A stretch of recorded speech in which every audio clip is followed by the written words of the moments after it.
Once upon a time, in a small town, there lived an elderly shoemaker and his kind-hearted wife.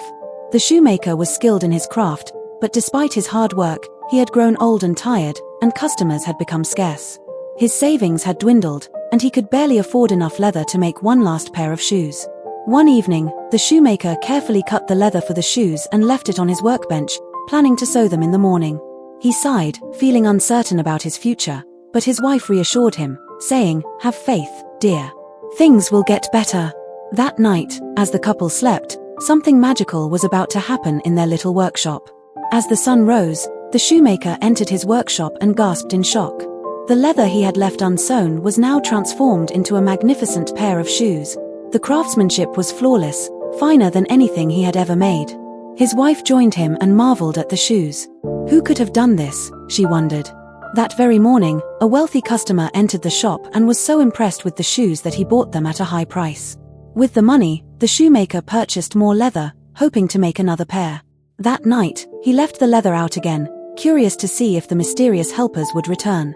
Determined to uncover the mystery, the shoemaker and his wife hid behind a curtain that night.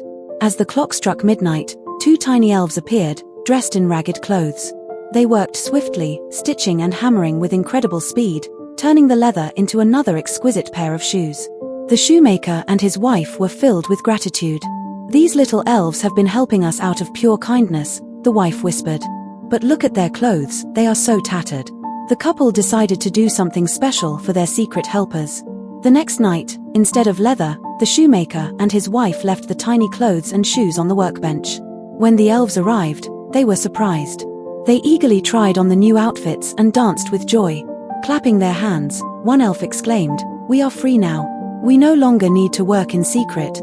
With bright smiles, they waved at the shoemaker's shop one last time and disappeared into the night. From that day on, the shoemaker's business flourished, and he and his wife lived happily, always remembering the kindness of the elves. Moral of the story: kindness and gratitude bring joy and prosperity.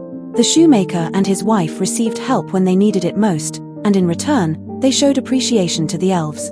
Their selfless act of kindness led to a lifetime of happiness. Please like and subscribe my channel for more such stories.